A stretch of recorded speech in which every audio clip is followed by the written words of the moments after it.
The former Liberal Prime Minister, Malcolm Turnbull, called the 500,000 Australians who voted for One Nation in the last federal election dumb. This assessment of voters is one of the reasons the government ignored the requirement to consult with the Senate in advance of signing the Comprehensive and Progressive Agreement for the Trans-Pacific Partnership, or TPP-11, on the 8th of March 2018. The facts are not in dispute. The government did not table the TPP-11 in advance of signing it. The government holds the Senate in contempt by not complying with Senate rules, which require these types of documents to be tabled at least 14 days before signing.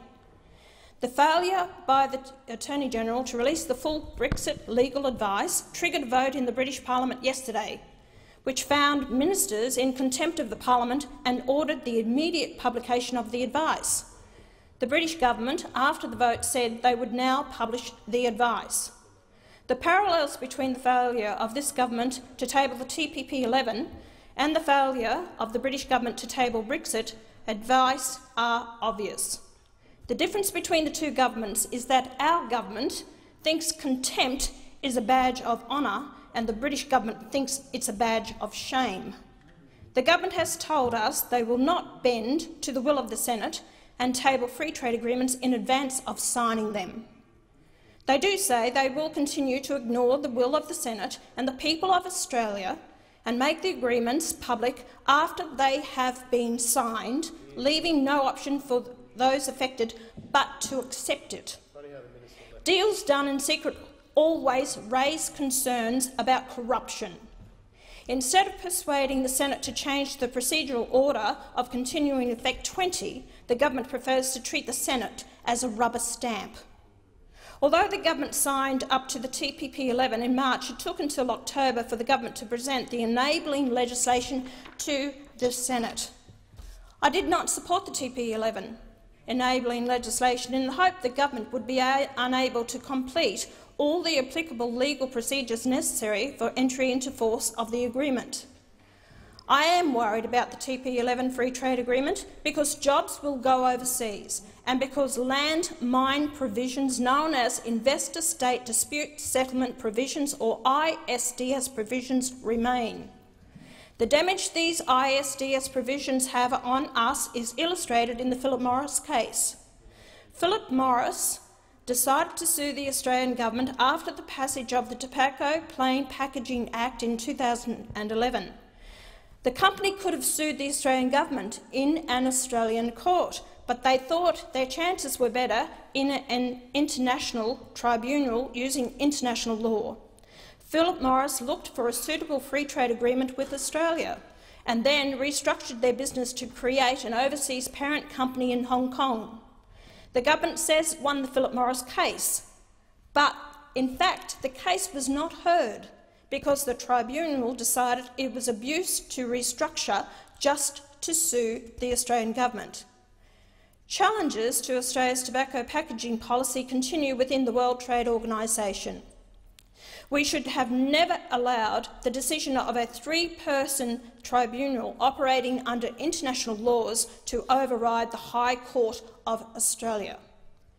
One Nation rejects the view of globalists like Malcolm Turnbull, who want us to surrender our hard-won freedom to make laws that apply to Australians and those who trade with us. The decision to sign the TPP-11 agreement without complying with Senate Standing Order 20 is, in my view, a serious matter. My fellow senators agree with me because Notice of Motion 1295, standing my name, supported by the Senate yesterday. That motion brought Minister Birmingham here today to explain the government's position. I call on the government to test its public interest immunity argument and its failure to comply with Senate procedure before the High Court, but it is just wrong that these free trade agreements are not reviewed in the Senate. Some might say it is a waste of money to go to the High Court, but we reportedly spent $50 million on the Philip Morris case, so frankly a few $1,000s is money well spent if we can rid ourselves of the ISDS provisions. The government has told the Senate the ISDS provisions represent a theoretical risk, but I know of two cases brought against Australia in recent years, including the most recent case involving APR Energy. In 2016, APR Energy advised the government of a dispute under the Australian-United States Free Trade Agreement. The company is suing the Australian government because the assets it leased to an Australian company were repossessed by the ANZ Bank. An international tribunal will be asked to decide if the Australian government is liable for company losses pursuant to the passage of the Personal Property Securities Act of 2009. Does this mean that every overseas company that loses money can be compensated by the Australian taxpayer? I warned the Parliament in 1998 about multilateral agreements on investment provisions, which included the right to sue governments if legislation threatened their interests. No one took any notice of me, and here we are with ISDS provisions in most free trade agreements acting like landmines just waiting to blow up. These ISDS provisions expose taxpayers to staggering losses incurred by non-resident foreign-owned companies.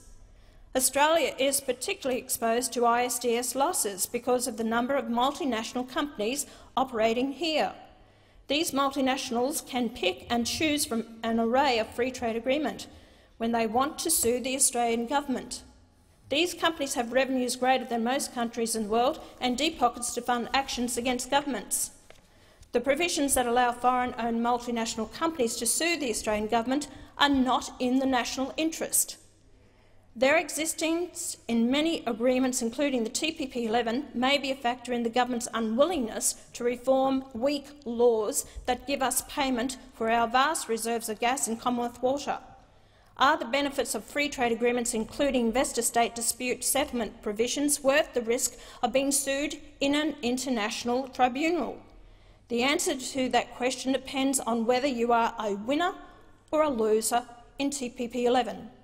In my view, the risks in the TPP-11 outweigh the benefits. New Zealand has side letters voiding the ISDS provisions, so why don't we have the same? The government has oversold the benefits of the TPP-11. Take, for example, the claim that our dairy industry will benefit by being given access to the Canadian dairy market. The claim sounds good until you find out that the 11 Pacific Rim countries will collectively be given access to just 3.5% of the Canadian dairy market, and that New Zealand, a lower-cost dairy country, is making heavy inroads into the Australian market. If the government had its way, they would continue to sign free trade agreements without ever consulting Senate. The opposition voted with the government to pass the enabling TPP-11 legislation, but now, after the horse has bolted, say they will negotiate changes when they form government next year. Labor cannot get the TPP-11 changed. It's pie-in-the-sky fantasy. The ISDS provisions will remain, jobs will go overseas, and 5,000+ jobs in Australia will be taken by foreign workers. Their comments are to appease the unions. The kind of accountability small parties bring to government is a thorn in the side of the two major parties. Increasingly, Australians are voting for small parties in the Senate. This is evidenced by the fact that nearly 1 in 4 primary votes cast for a small party in 2016 federal election. In my view, the two-party system, where government is formed by one of the two major parties, no longer serves the national interest.